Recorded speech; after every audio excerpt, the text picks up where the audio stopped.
स्वागत है आपके अपने YouTube channel smart study bye आलोक सर में।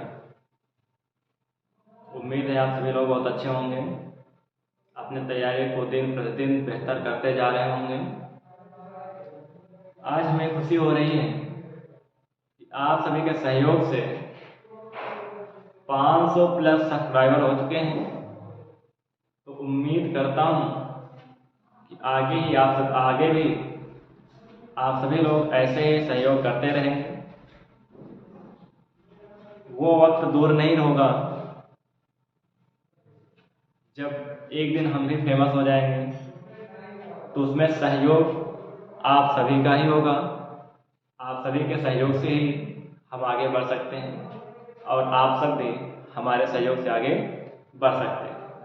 तो आज हम ज़्यादा बातचीत नहीं करेंगे। आज का हमारा टॉपिक होगा कारक पार्ट 3। कौन सा होगा? पार्ट 3। तो पार्ट 1 में हमने देखा कि कारक क्या होते हैं, कारक के परिचय के बारे में जाना, कारक के प्रकार में जाना, कारक के शब्दों से मिलकर बना है उनके बारे में जाना, कारक कितने प्रकार का होता है, कारक का सूत्र क्या होता है। फिर देखा कि कारक में कैसे पहचाने कारक को, कौन सा कारक होता है।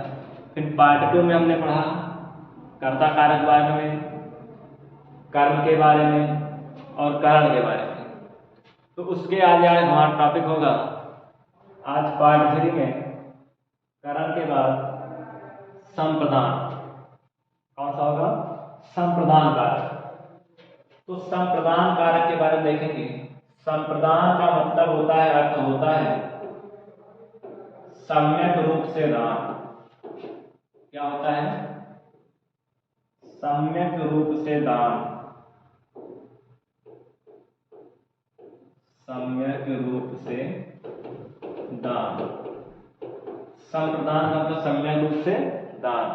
एक होता है दान, दूसरा प्रदान और तीसरा कौन सा है? संप्रदान। संप्रदान का मतलब सम्यक रूप से दान। तो सम्यक रूप से दान का मतलब है कि एक बार अगर कोई वस्तु किसी को दे दी जाए या कुछ भी चीजें दे दी जाए तो वो दोबारा वापस नहीं देगा। सूत्र की अगर बात करें तो इसका सूत्र होता है कर्मणा यमभि प्रैति, कर्मणा यम प्रैति सा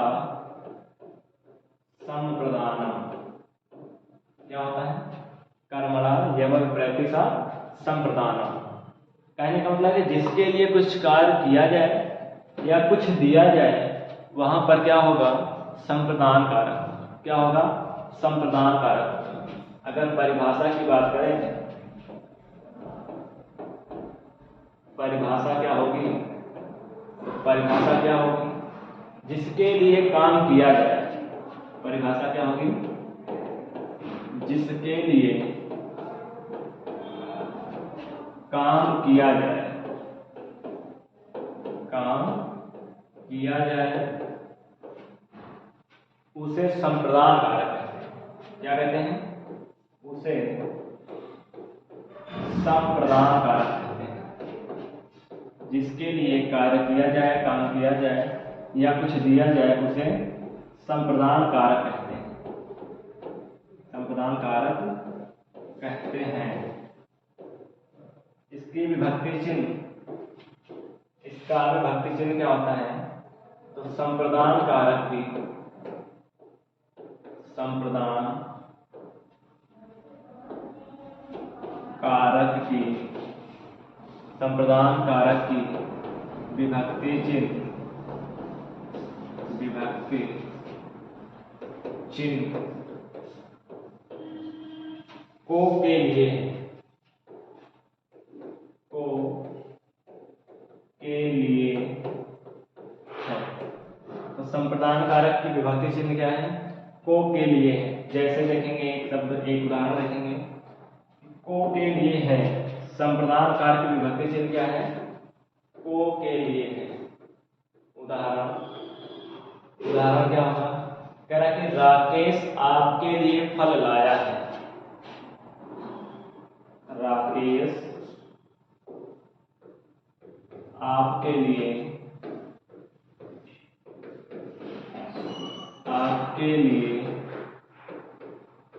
फल लाया है, फल लाया है। राकेश आपके लिए फल लाया है। अगर आपसे पूछे कि इस वाक्य में कौन सा कारक है तो आप क्या कहेंगे कि राकेश आपके लिए फल लाया है। हमने कहा परिभाषा में कि जिसके लिए कोई काम किया जाए या कुछ दिया जाए, किसी को कुछ दिया जाए, वहां पर कौन सा कारक होता है? संप्रदान कारक होता है। संप्रदान कारक का सूत्र क्या है? कर्मणा यमक प्रयति सा संप्रदान। क्या होता है? कर्मणा यमक प्रयति सा संप्रदान। अगर विभक्ति चिन्ह की बात करें तो क्या होता है? को के लिए। क्या होता है?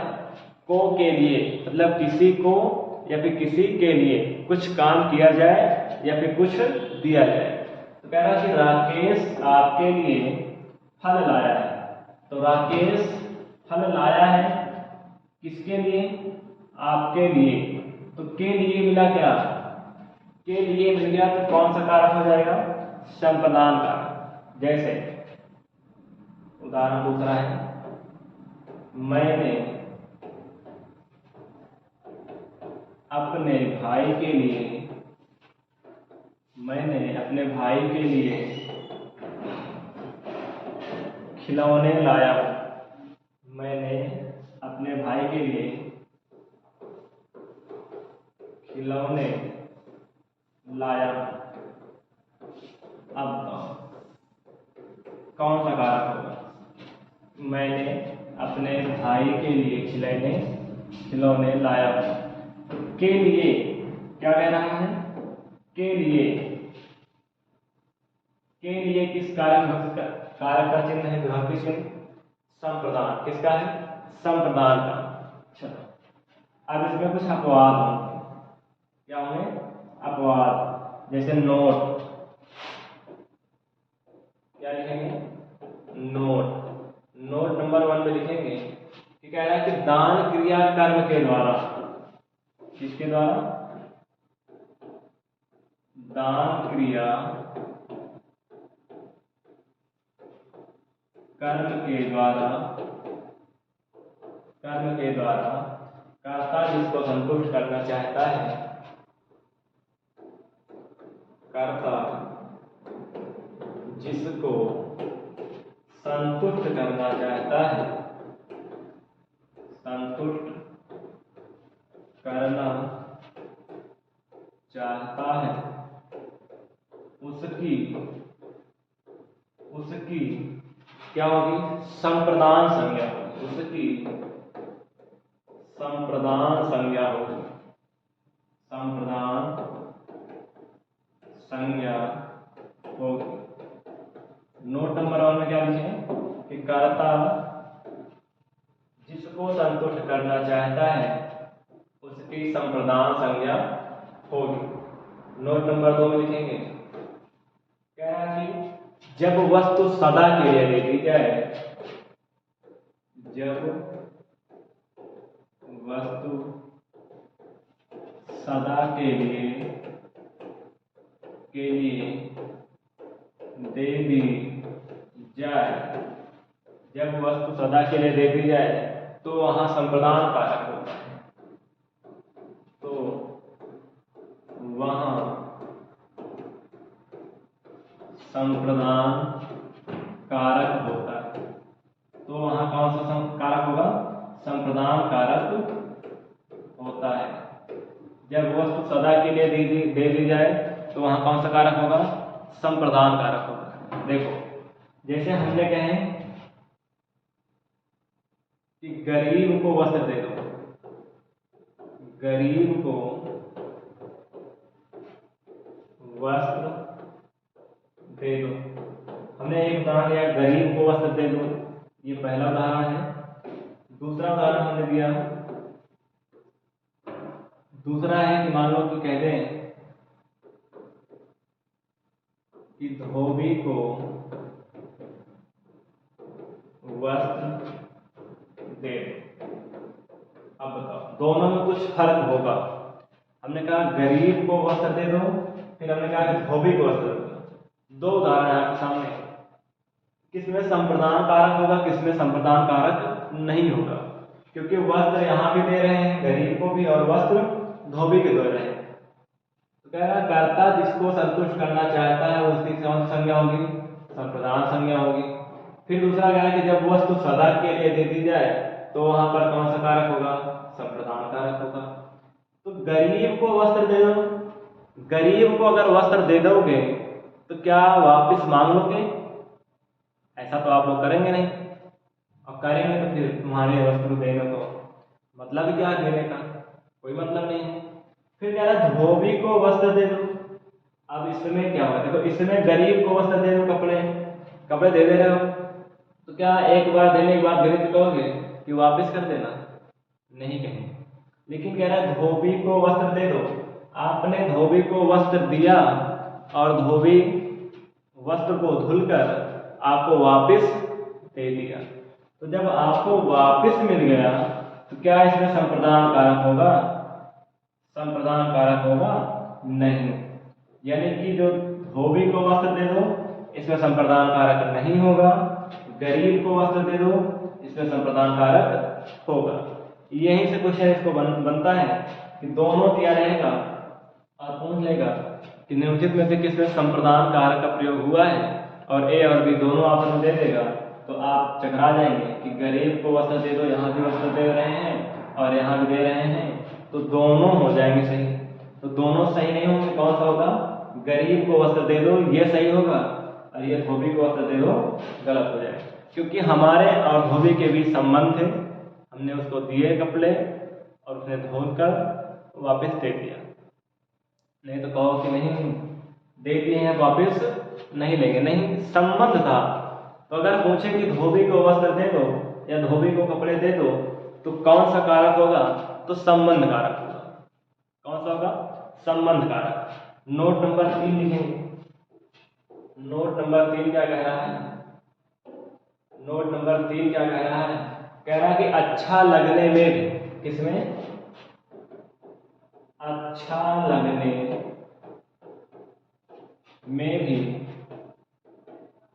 भी संप्रदान कारक होता है। कौन सा कारक होता है, संप्रदान कारक होता है। अच्छा लगने में भी संप्रदान कारक होता है। कैसे, देखो अगर हम कहते हैं कि मोहन को पढ़ना अच्छा लगता है, क्या कहते हैं कि मोहन को, उदाहरण है मोहन को पढ़ना अच्छा लगता है, पढ़ना अच्छा लगता है, अच्छा लगता है। तो हमने कहा कि अच्छा लगने में भी संप्रदान कारक होता है। तो अच्छा लग रहा है, पढ़ना अच्छा लग रहा है, नहीं लग रहा है, अच्छा लग रहा है तो कौन सा कारक चिन्ह होगा, संप्रदान कारक। हाँ वो बात अलग है कि आप 1-2 घंटे पढ़े, मोहन 1-2 घंटे पढ़ा, उसके बाद मन नहीं कहा चला गया खेलने, तो वो अलग बात है। लेकिन उसको पढ़ना अच्छा लगता है ये अलग बात है। मोहन को पढ़ना अच्छा लगता है में कौन सा कारक होगा, तो आप बताएंगे कि संप्रदान कारक होगा। कौन सा होगा, संप्रदान कारक। जैसे एक और नोट लिखेंगे, नोट नंबर 4। नोट नंबर 4 क्या कह रहा है, कह रहा है कि नमस्कार करने में भी, इसमें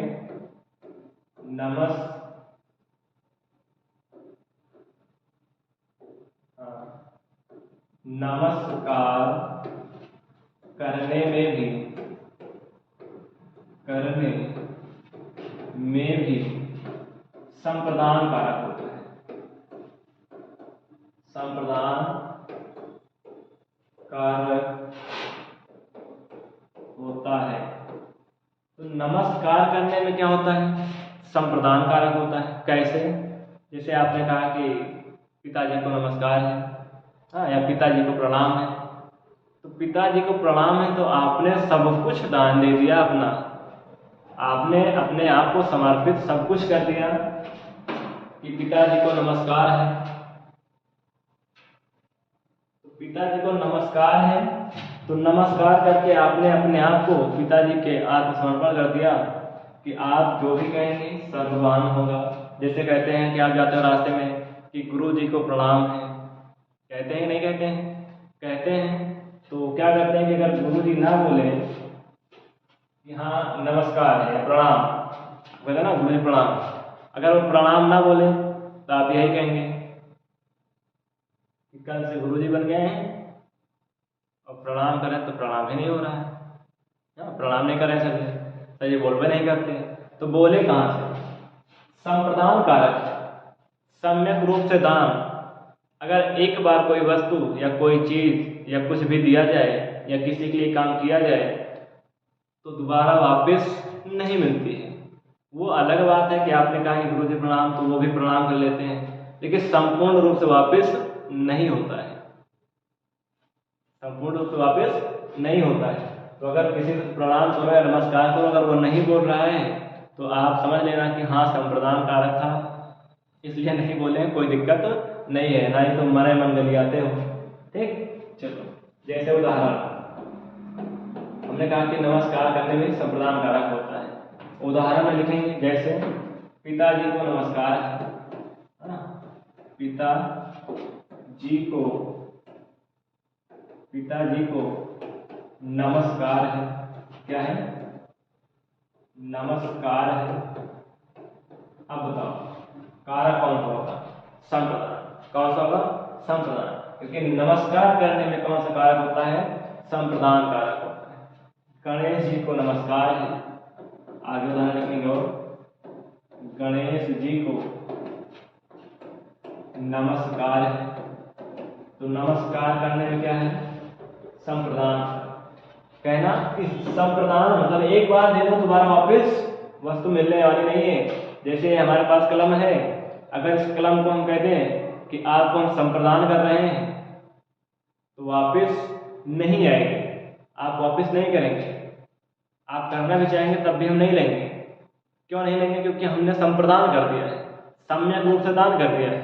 हाँ, कहते हैं कि हम पुस्तक दे रहे हैं आपको पढ़ने के लिए, हाँ मैंने आपको पुस्तक पढ़ने के लिए दिया, तो पढ़ने के लिए दिया और वापस कर दिए, तो उसमें संप्रदान कारक नहीं होगा। चलो इतनी बातें हो गई, ये कुछ उदाहरण थे और नोट से। इन नोट जो नंबर 1, 2, 3, 4 लिखाए हैं इनको जरूर याद रखना, क्योंकि यहाँ से क्वेश्चन बनते हैं लगातार। आगे चलेंगे, अगला कौन सा कारक होगा? संप्रदान के बाद अपादान कारक। कौन सा होगा? पांचवा, अपादान कारक। अपादान क्या होता है? अपादान कारक, अगर अपादान कारक की बात करें कि अपादान का अर्थ होता है, क्या होता है? अलगाव की प्राप्ति। अपादान का अर्थ क्या होता है? अलगाव की प्राप्ति। क्या होता है? अलगाव की प्राप्ति। सूत्र की अगर बात करें, इस सूत्र क्या होता है? तो सूत्र होता है ध्रुवम पाए अपादानम। ध्रुवम पाए अपादानम क्या होता है? ध्रुवम पाए अपादानम। अगर अर्थ पूछे कि अपादान का अर्थ क्या होता है? अलगाव की प्राप्ति। सूत्र क्या होता है? तो ध्रुवम पाए अपादानम। कह रहे थे ध्रुवम पाए अपादानम, अपादान का अर्थ होता है अलगाव की प्राप्ति, अर्थात ध्रुव से। ध्रुव से कोई वस्तु अगर अलग हो रही है या कहीं से अलग हो रही है, जैसे आपका पंखा छत पे लटक रहा हो और अचानक वहां से टूट कर गिर जाए, कौन सा कारक होगा? आप कहेंगे पंखा छत से गिरा। क्या कहेंगे? पंखा छत से गिरा। छत से गिरा था जो ध्रुव था, उस ध्रुव से वो अलग हो गया। क्या हो गया? अलग हो गया। तो कौन सा कारक होगा? अपादान। चलो इतनी बात समझ आ गई, उम्मीद है। तो ध्रुवम पाए अपादानम कह रहा है ध्रुव से जहां पर अलगाव की प्राप्ति होगी, कौन सा कारक होगा? अपादान। अपादान का शाब्दिक अर्थ होता है अलगाव की प्राप्ति।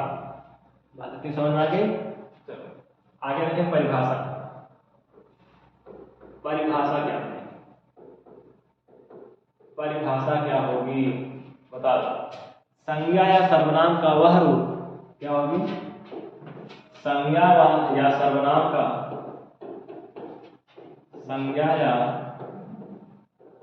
सर्वनाम का वह रूप, संज्ञा या सर्वनाम का वह रूप जिससे किसी वस्तु का जिससे किसी वस्तु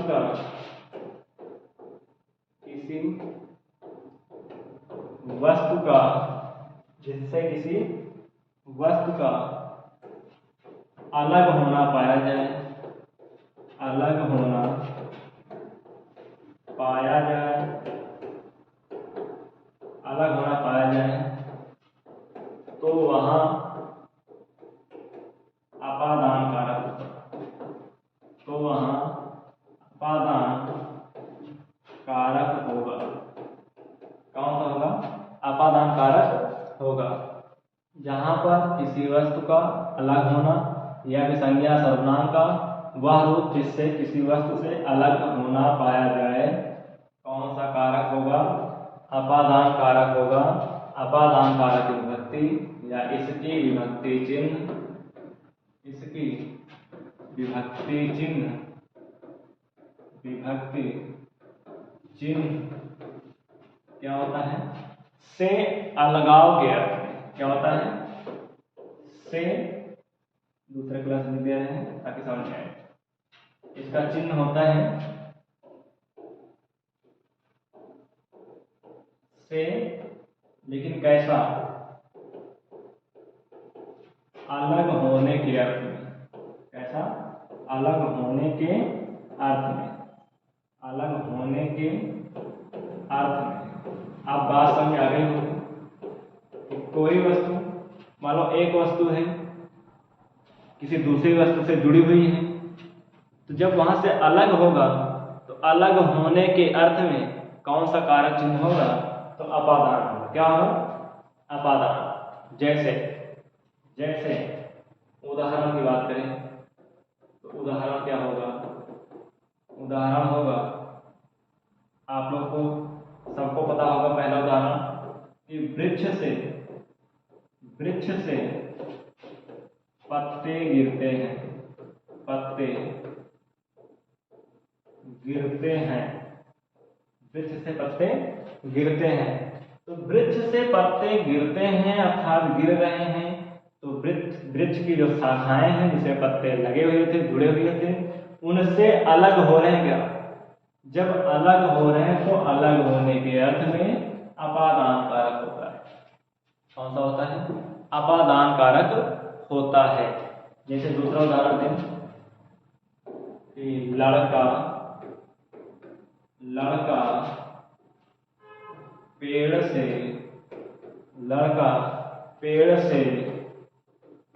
गिरा, लड़का पेड़ से गिरा। अब बताओ, लड़का पेड़ से गिरा मतलब लड़का पेड़ से जुड़ा हुआ था, अचानक गिर गया, कुछ भी हो गया, डाली टूट गई, कुछ भी हो गया, या कहते हैं कि वृक्ष से शाखाएं टूटती हैं या टूटकर अलग होती हैं या गिरती हैं, तो कौन सा कारक चिन्ह होगा? अपादान। देखो, कारक चिन्ह का अर्थ विभक्ति चिन्ह क्या है? से। और से करण का भी होता है, लेकिन दोनों में अंतर है। उसमें से के द्वारा, लेकिन यहाँ पर से अलग होने के अर्थ में। तो से पत्ते गिरते हैं किससे? वृक्ष से। लड़का किससे गिरा? पेड़ से। तो पेड़ से अलग हुआ गया, तो अलगाव के अर्थ में क्या हो जाएगा? अपादान कारक। कौन सा? अपादान कारक। उम्मीद है सबको समझ में आ रहा होगा। जैसे कि वृक्ष से पत्ते गिरते हैं हो गया, लड़का पेड़ से गिरता है या लड़का पेड़ से गिरा। जैसे कहते हैं कि बंदर छत से कूदा। क्या बोलते हैं? कि बंदर छत से कूदा। क्या हुआ? छत से कूदा। तो छत से कूदा था, बंदर छत पर था, छत से कूदा, छत से अलग हो गया। ठीक, कौन सा कारक है? अपादान। जैसे एक एग्जाम में आया है सवाल, क्या आया है?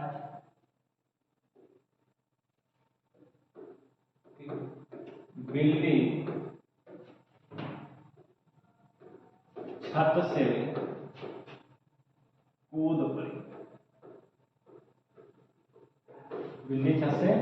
कूद पड़ी। तो चाहे बिल्ली छत से कूदे, चाहे बंदर छत से कूदे, चाहे चूहा बिल से निकले, चाहे चूहिया बिल से निकले, निकल रहा है अर्थात अलग हो रहा है, कौन सा होगा? अपादान। जैसे एक बहुत ही महत्वपूर्ण प्रश्न है, स्टार लगा लेना। हिमालय से गंगा, हिमालय से गंगा निकलती है, क्या होती है? निकलती है। हिमालय से गंगा निकलती है। अब हिमालय से गंगा निकलती हैं अर्थात अलग हो रही हैं, अभी तक अलग नहीं हुई हैं, लेकिन अलग होने का प्रयास करें कि हिमालय से गंगा निकलती हैं तो से निकल रही हैं अर्थात अलग हो रही हैं, अलग हो रही हैं। कौन सा होगा? अपादान कारक। कौन सा होगा? अपादान कारक होगा। जैसे बोलने की नल से पानी टपक रहा है, नल से पानी टपक रहा है, तो कौन सा कारक होगा? आप कहेंगे अपादान। कौन सा? अपादान। इसमें नोट लिखना, इसमें नोट लिखना। नोट क्या लिखेंगे? नोट में लिखेंगे, यही सवाल बनते हैं, नोट लिखेंगे कि घृणा तुलना, घृणा तुलना, घृणा तुलना और भय शब्दों में, और भय शब्दों में, घृणा तुलना और भय शब्दों में, घृणा तुलना और भय शब्दों में अपादान कारक होता है। कौन सा होता है? अपादान कारक होता है, अपादान कारक होता है। बात समझ में आ रही है कि नहीं आ रही है? क्लास अच्छी लग रही है? जो हम बता रहे हैं, पढ़ा रहे हैं, ये सब आपको समझ में आ रहे हैं या नहीं आ रहे हैं? अगर नहीं आ रहे हैं तो कमेंट में बताइए, तो कोई दूसरा तरीका बताएं।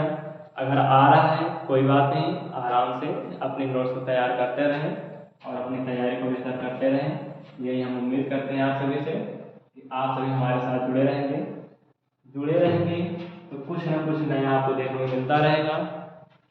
उसके बाद चाहे आप SSC GD का पेपर देंगे, चाहे यूपी पुलिस का देंगे, चाहे जो पेट का आ रहा है, पेट में जो सिलेबस चैप्टर है उनका एग्जाम देकर देखना, और चाहे लेखपाल का आए तो उसमें देखना। आपको उम्मीद है कि आपको इससे बाहर कोई भी प्रश्न आने वाला नहीं है आपके एग्जाम में। केवल आप तैयारी करके जाओ, बेहतर अच्छे मार्क्स आएंगे आपके। तो घृणा तुलना और भय शब्दों में अपादान कारक होता है। तो अपने साथियों से दोस्तों एक बार बोलो कि हिंदी पढ़ना है तो आ जाए स्मार्ट स्टडी बाय आलोक सर में। निःशुल्क क्लासेस चलती हैं जो कि अच्छे कंटेंट के साथ आप लोग पढ़ रहे होंगे, आपको अच्छे अच्छे कंटेंट मिल रहे होंगे। ये आपको कहीं एक जगह मिलने वाला नहीं है, आप 3-4 जगह जाएंगे घूमकर, आप फिर भी आएंगे यहाँ पर तो आपको फिर मिलेगा कि हाँ यहाँ पर सब कुछ एक ही क्लास में, एक ही स्थान पर मिल रहा है। तो घृणा तुलना और भय शब्दों में आपका कारक कौन सा होगा? अपादान। कौन सा होगा? अपादान। जैसे कहते हैं कि उदाहरण कहते हैं कि मोहित को, क्या कहते हैं? मोहित को गंदगी से, मोहित को गंदगी से घृणा होती है, मोहित को गंदगी से घृणा होती है, मोहित को गंदगी से घृणा होती है। या कहते हैं कि राहुल गंदगी से घृणा करता है, राहुल गंदगी से घृणा करता है। तो घृणा करने के अर्थ में कौन सा कारक चिन्ह होगा? आप लोग का जवाब आएगा कि अपादान कारक। कौन सा? अपादान कारक। जैसे तुलना का एक उदाहरण देते हैं, तुलना का उदाहरण देते हैं कि गीता सीता से अधिक सुंदर है, अधिक सुंदर है। तुलना की बात हुई, गीता सीता से अधिक सुंदर है। चिन्ह किसका मिल रहा है? से का। से का मतलब यहाँ क्या होगा? अलगाव के अर्थ में, तो अलग हो रहा है क्या? तो गीता सीता से अधिक सुंदर है, अलग हो रहे हैं, तुलना हो रही है। एक आते हैं भय शब्द में कि मुझे शेर से डर लगता है, मुझे शेर से डर लगता है। तो डर लग रहा है अर्थात कहीं ना कहीं भय लग रहा है, और भय, घृणा, तुलना आदि में कौन सा कारक चिन्ह होता है? तो आपका जवाब आएगा कि अपादान कारक होता है। कौन सा होता है? अपादान कारक होता है। अपादान के बाद कौन सा कारक आता है? संबंध। कौन सा? संबंध। छठा कौन सा है? संबंध कारक। संबंध कारक। संबंध का अर्थ क्या होगा? देखो, संबंध कारक का कोई सूत्र नहीं है, ये छठे स्थान पे आता है, इसलिए इसको नाम दे देते हैं कि षष्ठी से। कौन सा होता है? षष्ठी से। उम्मीद है समझ में आ रहा होगा। छठा नाम कौन सा जाता है? षष्ठी से। अगर परिभाषा की बात करें तो कह रहा है कि संज्ञा या सर्वनाम के जिस रूप से, परिभाषा, संज्ञा या सर्वनाम के जिस रूप से आप लोग लिखे चलेंगे, संज्ञा सर्वनाम के जिस रूप से किसी एक वस्तु का संबंध, किसी एक वस्तु का संबंध किसी दूसरी वस्तु से होता है, किसी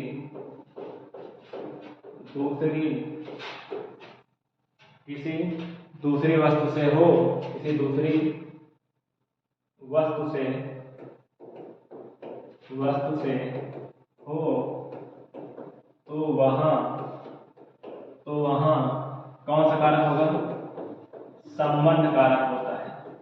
संबंध कारक होता है। जब एक वस्तु का संबंध किसी दूसरी वस्तु से होता है तो वहां पर कौन सा कारक चिन्ह होता है? संबंध कारक चिन्ह होता है। इसका विभक्ति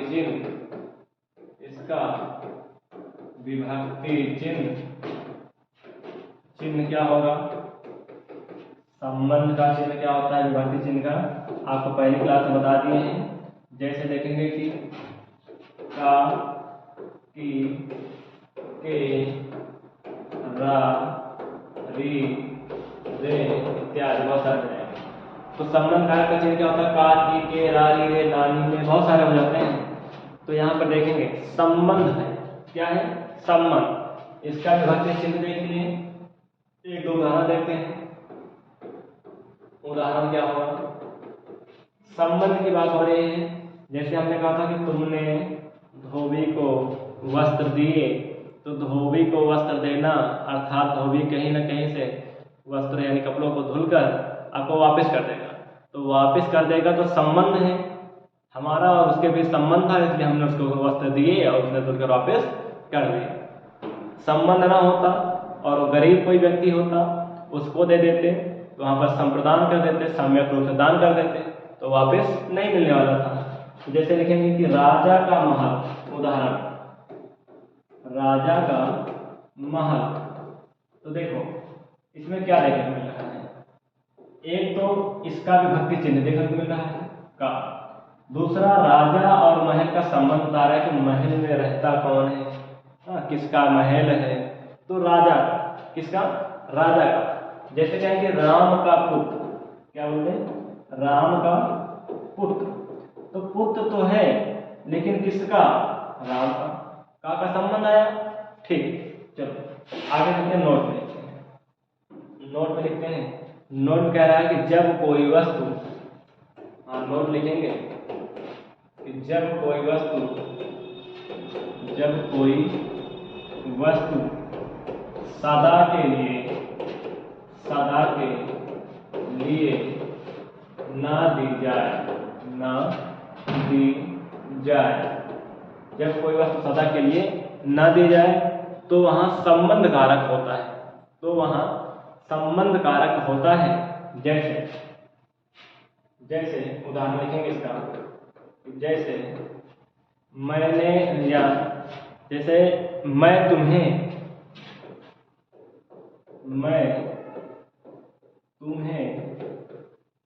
अपनी पुस्तक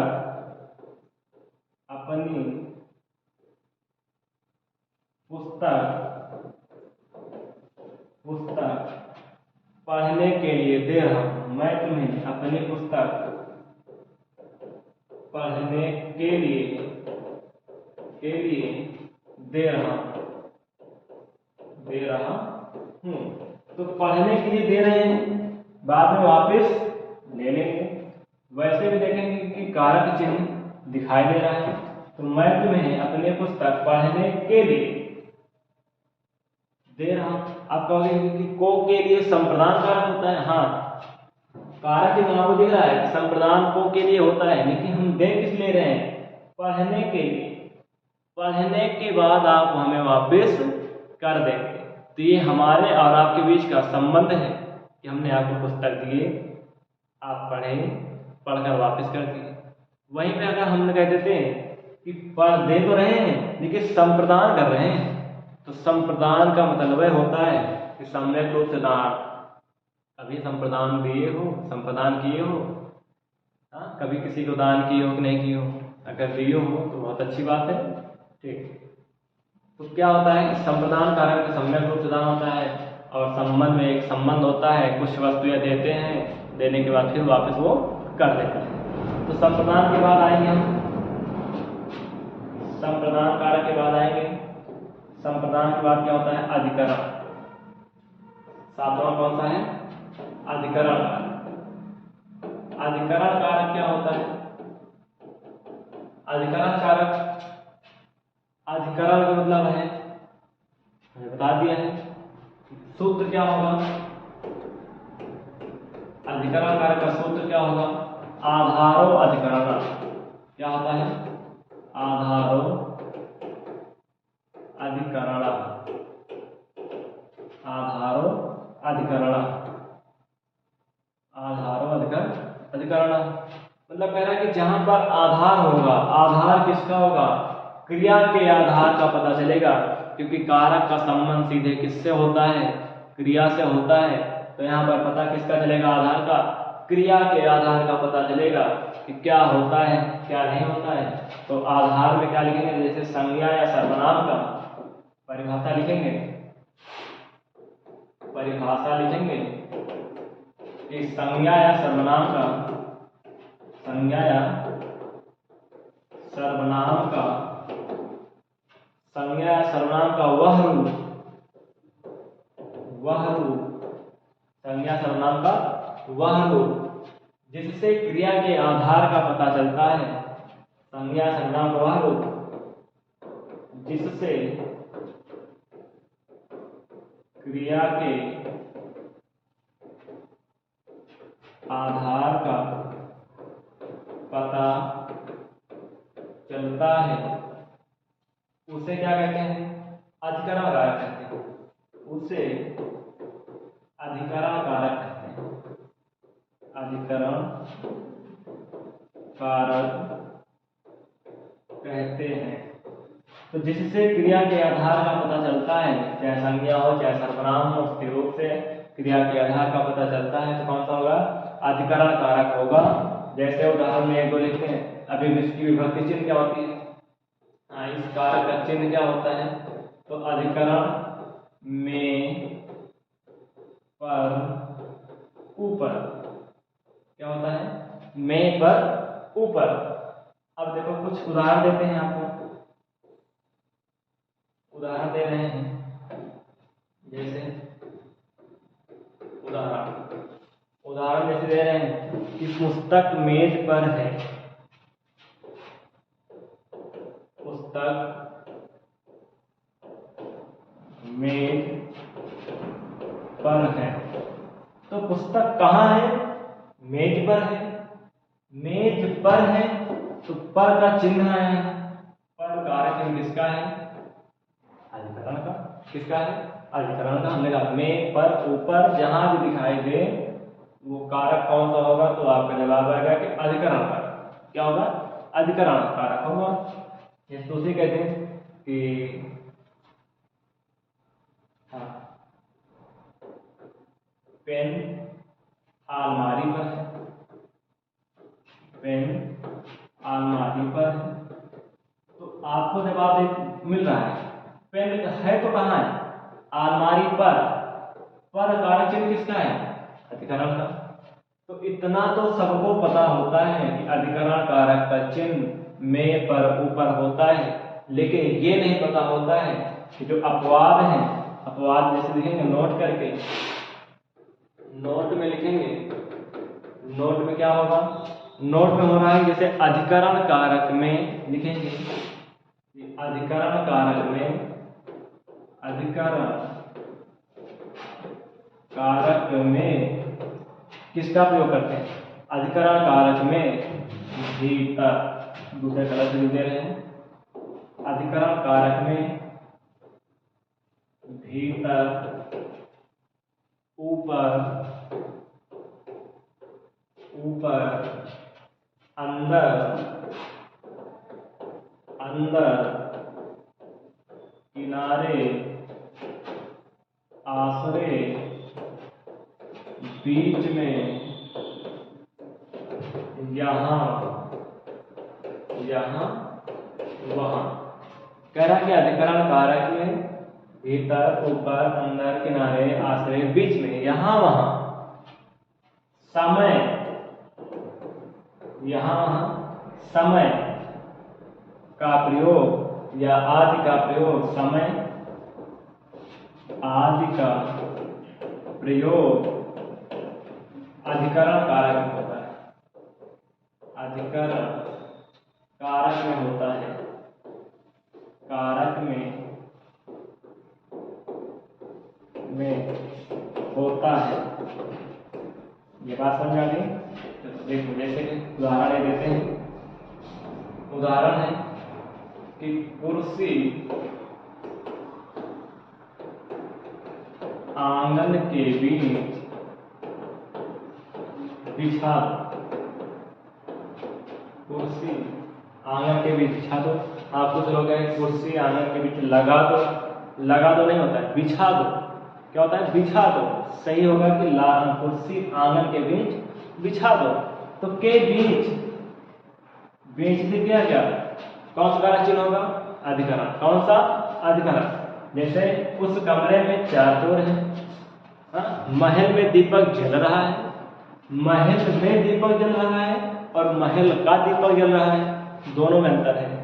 महल का मतलब महल और का दीपक के बीच संबंध दर्शा रहा है, लेकिन महल में दीपक जल रहा है तो में पर, ऊपर, किनारे, बाहर, आश्रय, यहाँ वहाँ, बीच में, समय पूछना या बताना वो दूसरे में है। लेकिन समय की बात करेगा, अगर किसकी बात करेगा? समय की अगर बात करेगा तो कौन सा कारक होगा? अधिकरण। कौन सा होगा? अधिकरण। जैसे वह अगले साल आएगा, ये 2, 3, 4 एग्जामों पूछा गया है, लगातार पूछा गया है कि वह अगले साल आएगा में कौन सा कारक चिन्ह है? तो साल, अगले साल की बात कर रहा है, मतलब समय की बात कर रहा है कि 1 वर्ष बाद आएगा। मैं 3 मिनट में आ रहा हूं, या मैं 3 मिनट में जा रहा हूं, या 1 घंटे में आ रहा हूं, 1 घंटे में जा रहा हूं, कौन सा कारक चिन्ह होगा? अधिकरण। समय की बात हो रही है।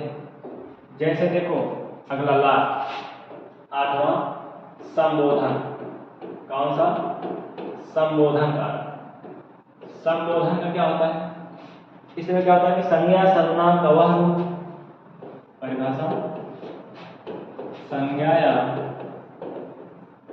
सर्वनाम का वह रूप, संज्ञा या सर्वनाम का वह रूप जिससे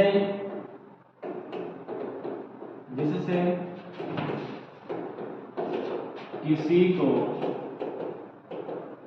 बुलाने, पुकारने, किसी को बुलाने, पुकारने या बोलने का बोध, बोध का मतलब भाव, किसी के बुलाने पुकारने का बोध यानी कि भाव होता है, भाव होता है, वहां पर संबोधन कारक होता है। वहां पर कौन सा कारक होगा? संबोधन कारक होता है, संबोधन कारक होता है। जैसे अगर इसकी विभक्ति चिन्ह की बात किया जाए तो इसकी विभक्ति चिन्ह क्या होता है? जैसे चिन्ह की बात करें, चिन्ह कौन सा होता है? आप लोग शुरू में बता चुके हैं, इसके विभक्ति चिन्ह होता है अरे, अजी, हे, ऐसे कुछ होते हैं। अगर संकेत की बात करें कि संकेत कौन सा है, तो संकेत है ये, कैसे डंडा होगा, इसके नीचे बिंदी होगी, ये है संबोधन का चिन्ह। इससे सवाल आते हैं, चाहे असाइन हो, टेट हो, सुपर टेट हो, जीडी हो, कांस्टेबल हो, सवाल बनते हैं। जैसे देखो ये कहता है उदाहरण में, उदाहरण क्या है? उदाहरण है कि हे राम,